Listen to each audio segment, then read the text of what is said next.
E mesmo jogando só na quinta-feira, vamos falar um pouquinho agora do Coritiba com o Alexandre Senechal, porque o torcedor Coxa Branca está cada vez mais preocupado e as chances de queda vão aumentando a cada rodada. Uma ótima tarde para você, Ale. A gente tem que fazer a pergunta da enquete, né? Que a gente esqueceu. É verdade. Aqui, ó. Você acha Estamos que a falando troca da final da Copa do Brasil? A troca de goleiro vai ajudar o Coritiba? Já responde aí, Alexandre Senechal, junto com todo mundo. Boa tarde.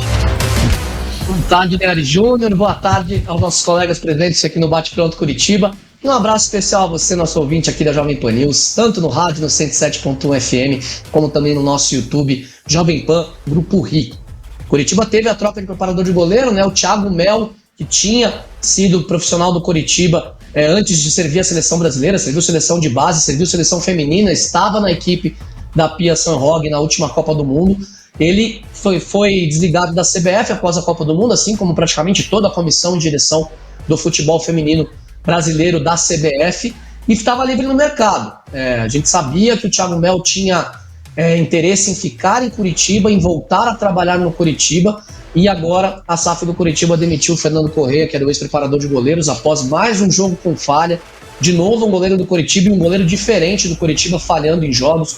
Aconteceu ano passado com o Muralha, aconteceu com o Marcão, aconteceu esse ano com o Gabriel, aconteceu com o Luan Poli, vários goleiros. Todo mundo que veste a camisa 1 do Curitiba, né, que joga como titular do Verdão, acaba falhando em algum momento de sua trajetória nos últimos anos. Então o Coritiba tentou corrigir isso, mudando o profissional responsável pela preparação de goleiros. Thiago Mel está de volta ao departamento de futebol do Coritiba, né, a comissão técnica do Coxa, para trabalhar e tentar melhorar aí a preparação de goleiros e tentar colocar os goleiros do Coritiba num nível em que não falhem mais. Vamos ver se vai dar certo. É um profissional de primeira linha do futebol brasileiro, muito gabaritado, eu conheço já há muitos anos.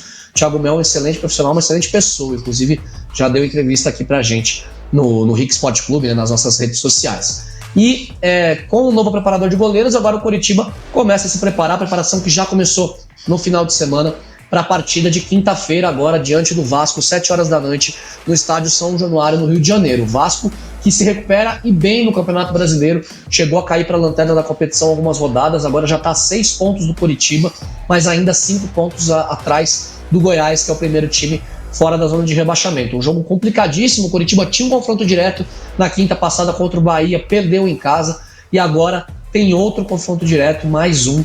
O Coritiba que vai contar com o Matheus Bianchi retornando de suspensão e pode contar com o goleiro Gabriel Vasconcelos. A expectativa é que ele esteja recuperado 100% da lesão na panturrilha direita.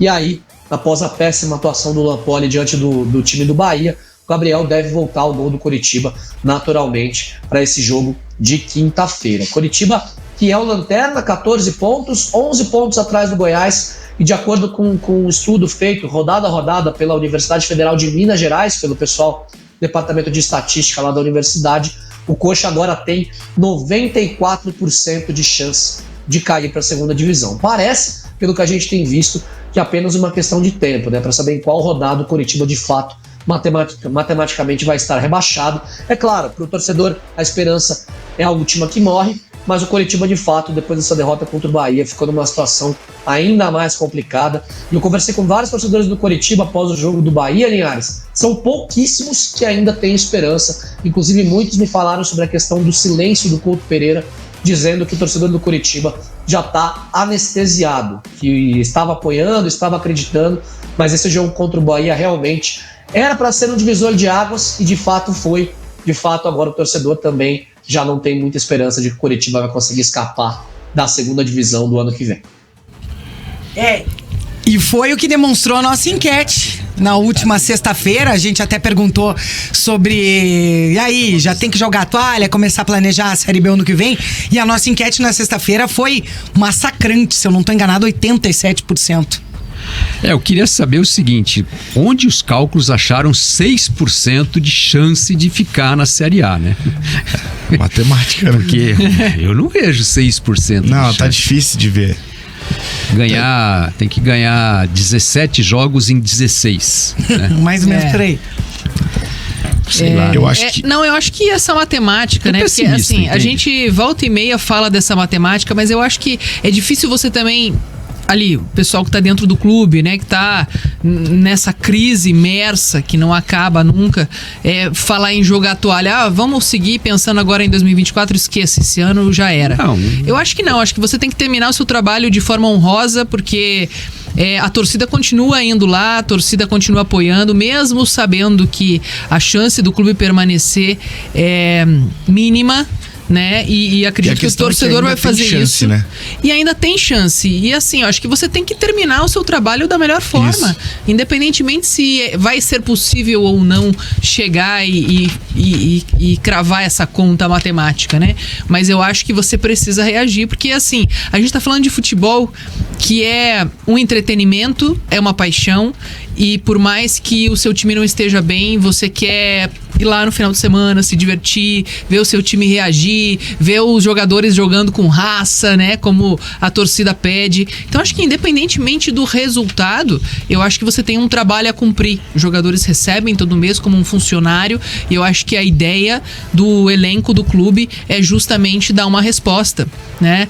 Mesmo a gente estando aí praticamente no final do ano, eu acho que você precisa terminar o trabalho defendendo um time que tem uma história, uma tradição, né? Tem uma torcida apaixonada de forma justa e entregando o mínimo possível para essas pessoas que apoiam o clube. Eu acho que... Sem escapa, tá tranquila a situação. Oi? Só ganhar 10 jogos de 16 que faltam. A situação tá tranquila. Não tem muito segredo. A situação é complicada, né? Muito. Só que assim, eu acho que o discurso de vamos começar a planejar 2024 vai existir a partir do momento em que estiver consumado um rebaixamento, né? Eu acho que é o seguinte, agora, nesse momento, não tem que fazer discurso, não tem que vender nenhuma ideia.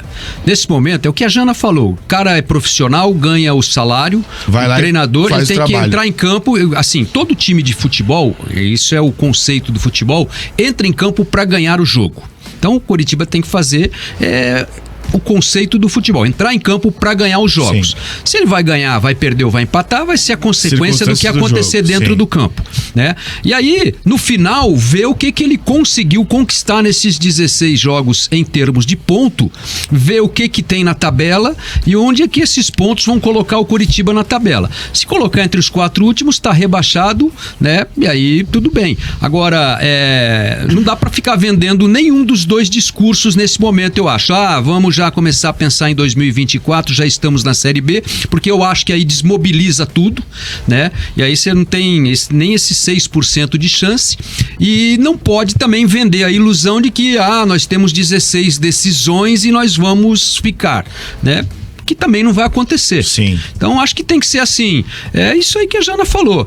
Vai jogar contra o Vasco? Entra em campo, aquece, né? Põe o meião, chuteira, caneleira, faixa lá o pé, camisa e tal. O juiz apita, começa a correr e tenta fazer os gols e ganhar o jogo. Se perder, se empatar, vai ser consequência daquilo que acontecer dentro do campo. Agora não dá para ficar nessa conversa, né? De agora temos 16 decisões. Aí na outra rodada nós temos 15 decisões porque nós perdemos a 16ª ali. Então tem que parar com isso. Só acho assim, a situação é caótica, né? O time tá metido nesse buraco por culpa de todos os erros administrativos e pela falta de capacidade do time de produzir um futebol vencedor. Eu acho que é natural tentar levar como decisão, tentar criar esse clima de final internamente, eu acho importante, né? Isso faz parte da motivação dos caras, assim, né? Não adianta nada. A diretoria ter essa ideia, o departamento de marketing e de comunicação produzirem um vídeo irado, bonito, legal, pra daí chegar no campo e ter aquela quantidade de erro, aquela quantidade de bizonhice. Entendeu? Então não adianta vender o discurso de final se os caras que têm que jogar essa final não estão jogando nada. E não estão encarando como porque final. Eu acho que às vezes Exato. esse discurso de temos tantas finais e tal, de você incutir isso na cabeça dos jogadores, mesmo todos sabendo da dificuldade, é uma forma de você tentar fazer com que o time não cometa tanta bizonhice, né? Porque eu acho que as situações bizarras que a gente acompanha nos jogos do Coritiba, né, a gente vem de 6 derrotas seguidas, então assim, é muita coisa. Tem muitos erros que poderiam ter sido evitados, independentemente do elenco que o Coxa tem. Eu acho que é uma falta de respeito, sabe? Eu acho que aí você tem que tentar honrar justamente a missão que você tem ali dentro de campo. Eu acho que não dá pra cometer tantos erros assim. Claro, o time pode ser que não vá conseguir fazer uma campanha de Libertadores agora nessa reta final pra conseguir o objetivo. Mas eu acho que você precisa fazer jogos competitivos, que você veja, né, na cara dos jogadores, dos 90 minutos, o brio, a raça, a vontade, né? de não se entregar, de não cometer. Porque às vezes o Curitiba até faz um primeiro tempo competitivo, no segundo tempo parece que cai de uma forma tenebrosa. E assim, sem discutir eu já falei isso aqui, sem discutir a qualidade individual de cada jogador, porque o futebol é association, né? É um esporte praticado por 11 pessoas que formam um time. E se o time não funciona, e o que acontece no Coritiba, não funciona. Sim. O goleiro no outro jogo não funcionou, tomou 4 frangos, a defesa não funcionou, o meio-campo não funcionou, e o ataque é que foi mais ou menos, ainda conseguiu fazer 2 gols, né? Você vê, um time fez 2 gols num jogo e perdeu o jogo, né? Levou 4. Normalmente nas estatísticas, quando você faz 2 gols, você ganha os jogos. Isso é um estudo estatístico, né? Você vai pegar aquele livro lá das ligas europeias lá, com 2-0, você ganha 95% dos jogos que você disputa, né? Agora, o Coritiba... Oi? E o placar perigoso? Não, o placar perigoso é quando você subestima o adversário, né? Você mete 2 e aí senta em cima do resultado, e aí quando você toma um golzinho, você se apavora e entrega a rapadura. Isso é a essência do placar perigoso, né? Mas se você tiver um time bem preparado para suportar as adversidades da partida emocionalmente e tal, né? Taticamente, tudo, você faz 2-0, você ganha os jogos. A maioria dos jogos, 2-0 o time ganha. Quando faz 2 gols, né? Não 2-0, mas ganha de 2-1, ganha de 2-0, né? Porque o gol é um evento raro no jogo de futebol. A grande maioria dos jogos termina ou 0-0 ou 1-0, né? Isso é estatístico, então os números provam isso. As goleadas são raras, assim, são de vez em quando que acontecem. 7-1. Com gol de Caleri a qualquer momento. 4-2, mas na maioria das partidas o resultado é magro.